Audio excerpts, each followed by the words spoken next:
Bem, gente, vamos lá para nossa primeira aula virtual de biologia. Na verdade, nesse nosso primeiro encontro aqui na sala, eu vou primeiro recapitular um pouquinho com vocês o nosso último conteúdo, que havia sido o estudo do núcleo, e depois eu já vou trazer uma abordagem rápida a respeito do ciclo celular, porque o nosso próximo conteúdo é mitose e meiose. E para que vocês possam compreender bem direitinho cada uma, cada uma dessas divisões celulares, é preciso que vocês possam também compreender os componentes do núcleo e compreender como funciona o ciclo celular, tá? Então, nessa nossa primeira aula, nós vamos trabalhar um pouquinho com estes tópicos. Então, vamos lá. Então, primeiramente, recapitulando aí os componentes do núcleo, são quatro componentes. Um desses componentes é a carioteca, ou também como chamamos, envelope nuclear. A carioteca ela é constituída por membrana, né? Na verdade é uma membrana celular resultante da invaginação que algumas células procariontes fizeram lá na Terra primitiva, e a partir daí parte dessa membrana celular envolveu o material genético, formando o núcleo e originando, portanto, as células eucariontes. Então, na verdade, a carioteca, o envelope nuclear, é constituído por membrana. Se é membrana, vale lembrar que ela tem uma constituição lipoproteica. Lipídios, mais especificamente, uma dupla camada de fosfolipídios e proteínas, que estão inseridas nesta dupla camada. Também lembrar que vimos que a carioteca ela também tem poros, porque ela é semipermeável, ou também, como dizemos, apresenta permeabilidade seletiva, e é a partir dessa semipermeabilidade que é possível alguns compostos passarem do núcleo para o citoplasma, ou também do citoplasma para o núcleo, tá? Um outro componente que vimos foi o nucleoplasma. Também podemos chamar o nucleoplasma de cariolinfa. O nucleoplasma é a parte líquida, fluida do núcleo, é rico sobretudo em água, mas é importante lembrar que no nucleoplasma também vamos encontrar ribossomos, vamos encontrar proteínas que são produzidas por estes ribossomos, vamos encontrar nucleotídeos livres. Os nucleotídeos são monômeros formados por grupo fosfato, um açúcar, nesse caso desoxirribose ou ribose, e base nitrogenada. Né? Então, no nucleoplasma, nós vamos ter todo esse aglomerado de compostos, e o principal será a água, tendo em vista que é a parte fluida do núcleo. O outro componente também que vimos são os nucléolos. Geralmente, uma célula ela vai apresentar no seu núcleo dois nucléolos, no geral, tá, aproximadamente. Os nucléolos são formados por filamentos de RNA ribossômico, como vimos, que se aglomeram formando uma massa densa e arredondada. É a partir deles também que surgem os ribossomos. E por fim, vimos os cromossomos. Estes cromossomos em conjunto formam a cromatina no núcleo, tá? E é importante também recapitularmos um pouquinho sobre estes cromossomos antes de passarmos para o ciclo celular. De um modo geral, o cromossomo ele é formado por proteínas histonas que estão enroladas em fitas de DNA, como, como aprendemos na sala e estamos recapitulando aqui. E aí, através dessa arquitetura cromossômica, pode-se assim dizer, podemos perceber que o cromossomo ele vai ser constituído por duas cromátides, que chamamos de cromátides irmãs. É importante também lembrarmos que no primeiro estágio, não é, da célula, na fase inicial da célula, no seu núcleo, os cromossomos apresentarão apenas uma cromátide, pela qual vai ocorrer a duplicação, que daqui a pouquinho nós vamos ver no ciclo celular a etapa em que ocorre a duplicação desta cromátide, formando, portanto, a cromátide irmã, que possui o mesmo material genético. Importante também lembrar que as duas cromátides elas se unem neste ponto aqui, ó, onde está o mouse, que é o que chamamos de centrômero ou constrição primária. Aqui existe um complexo de proteínas, não é, um aglomerado proteico, chamado cinetócoro. O cinetócoro é importante porque são essas proteínas que vão ocasionar, vão permitir a adesão do cromossomo ao fuso mitótico durante o processo de divisão celular. E além disso também o centrômero ele tem a finalidade de classificar o cromossomo, que vimos também e daqui a pouquinho vamos recapitular, tá? Então, ainda sobre a arquitetura cromossômica, sabemos que aqui nas extremidades do cromossomo existe um outro aglomerado de enzimas do tipo telomerase, que formam os telômeros, e aí aqui temos os braços do cromossomo, são resultantes da divisão feita a partir do centrômero. Em relação à classificação dos cromossomos quanto à posição do centrômero, é importante lembrarmos, rapidinho aqui, não é? Cromossomo metacêntrico, submetacêntrico, acrocêntrico e telocêntrico. E essa classificação ela é importante também porque a partir dela é que conseguimos montar os cariogramas. Lembrem, o conjunto de cromossomos de determinada espécie é o que eu chamo de cariótipo. E para eu analisar o cariótipo, por exemplo, se eu quero analisar o cariótipo humano, ou seja, o conjunto de cromossomos da espécie humana. Então, se eu quero fazer análise desse cariótipo, eu vou aplicar o cariograma.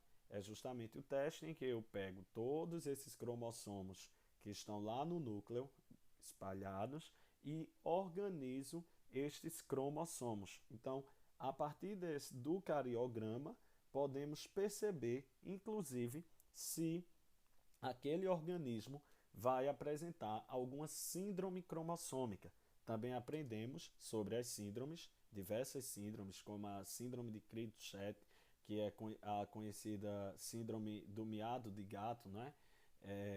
Síndrome de Down, agora em março, no próximo dia 21, é o dia da conscientização em relação à síndrome de Down. Então, vimos diversas síndromes cromossômicas. E estas síndromes são diagnosticadas a partir do cariograma, que é justamente o teste no qual pegamos todos os cromossomos e posicionamos estes cromossomos de acordo com a posição do centrômero e também de acordo com os pares de cromossomos homólogos. E a partir daí temos, portanto, a percepção se aquele organismo ele está totalmente normal, se apresenta o cariograma normal, ou se pode também apresentar alguma síndrome.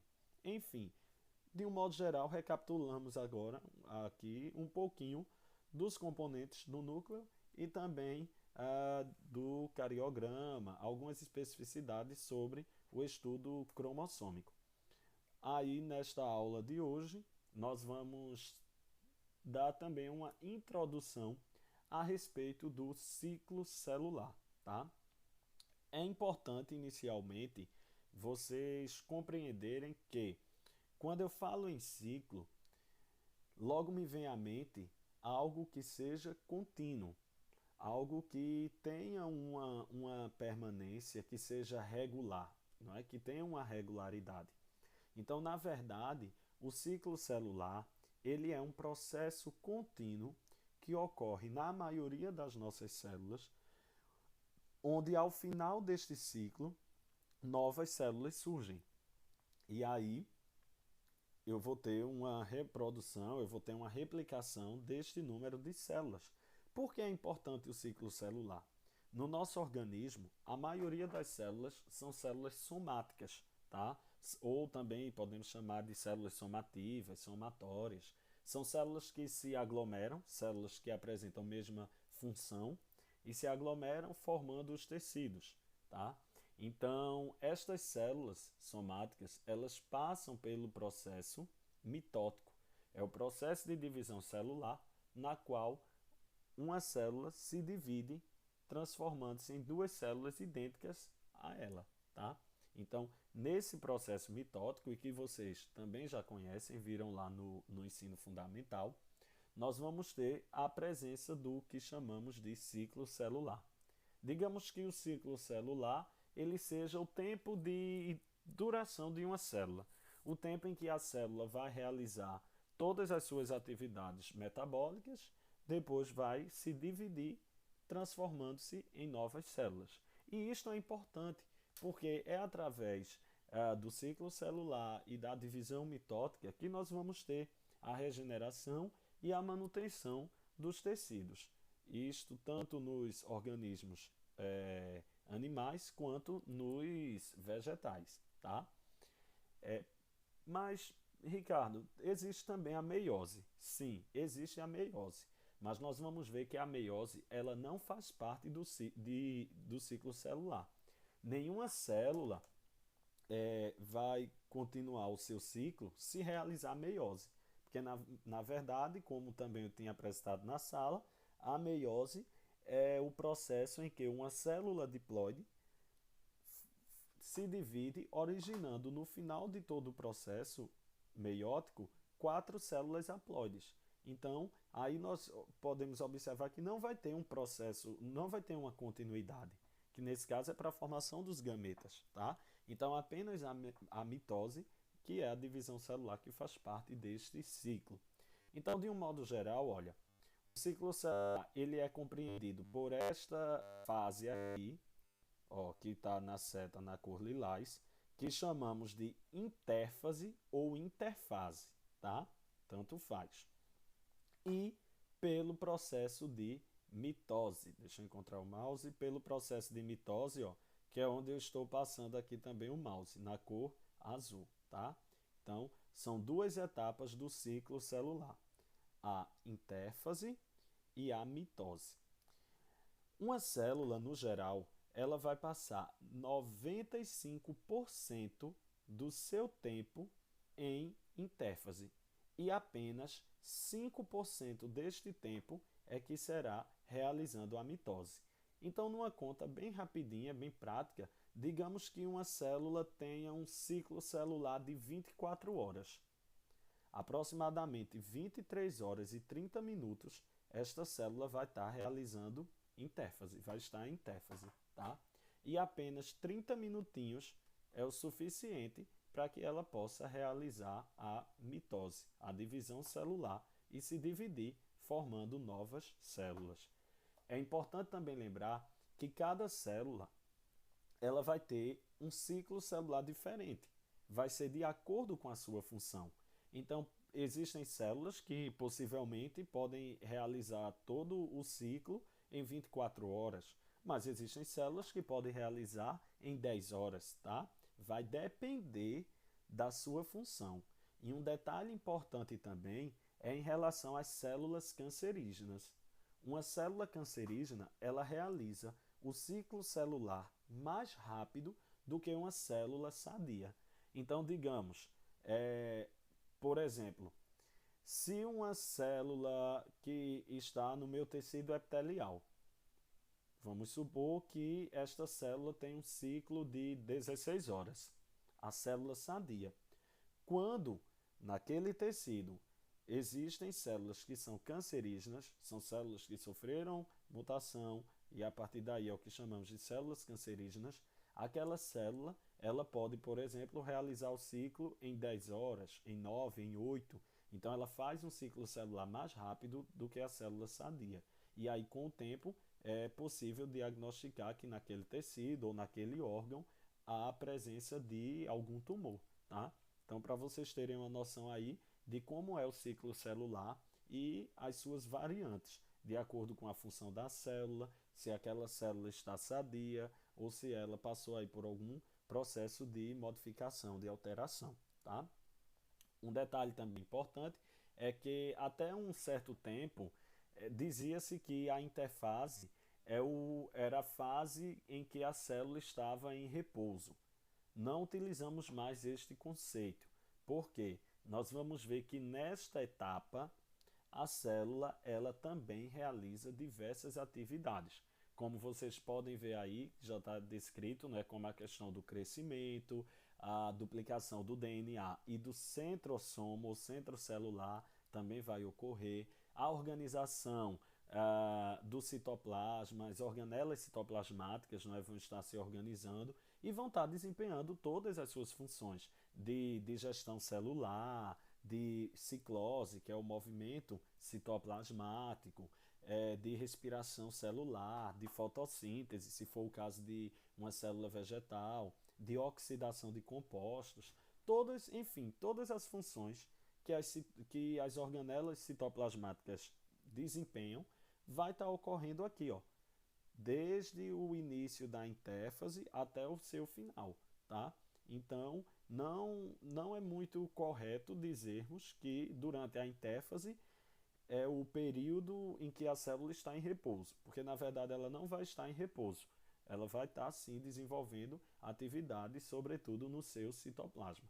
Mas em especial, eu gostaria de mostrar a vocês que a interfase ela tem 3 períodos, tá? A etapa G1, a etapa S e a etapa G2. A etapa S é a sigla para a palavra, o termo síntese em inglês, que corresponde à síntese, produção, tá? Na verdade, é aqui na fase S que vai ocorrer a síntese do DNA ou a duplicação do DNA. Lembra que nós vimos que o cromossomo, ele, na célula jovem, cada cromossomo só apresenta uma cromátide. Esta cromátide será duplicada aqui, ó, na fase S. É onde eu tenho a duplicação da molécula do DNA, consequentemente, eu terei a formação da outra cromátide. Além disso, também teremos aqui a duplicação do centrossomo, ou centrocelular. É aquela região que vimos também em sala, acima do núcleo, onde encontram-se os centríolos. Lembre que os centríolos precisam estar em par para realizar o processo de divisão celular. Então, é aqui que o centríolo também será duplicado na região do centro celular. E a sigla G1 e G2 corresponde à palavra em inglês gap, que significa intervalo.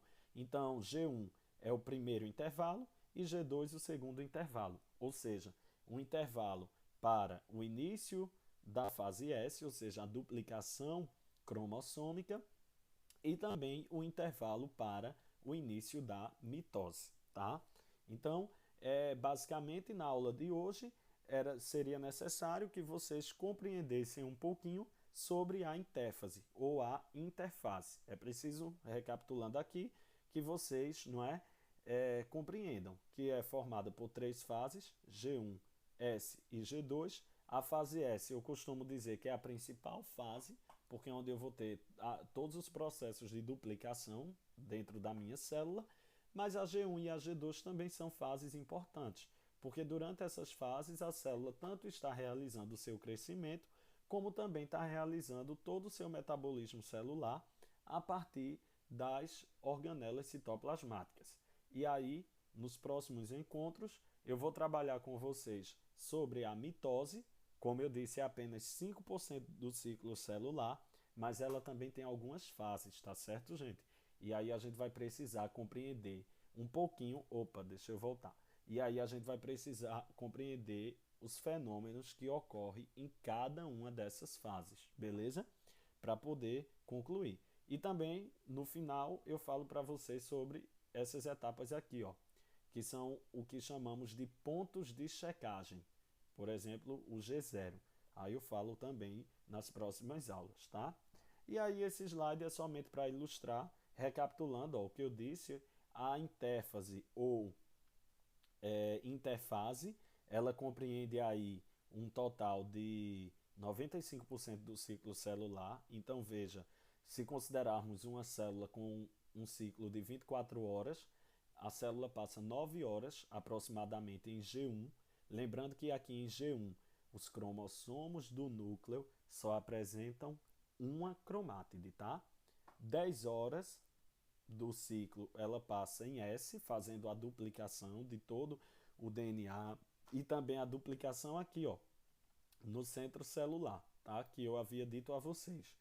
E na fase G2, não é aí 4 horas e 30 minutos na fase G2. E aí em 30 minutinhos também essa célula com um ciclo de 24 horas, estamos supondo aí, ela realiza a mitose. Aí na próxima aula nós vamos trabalhar com a mitose, beleza?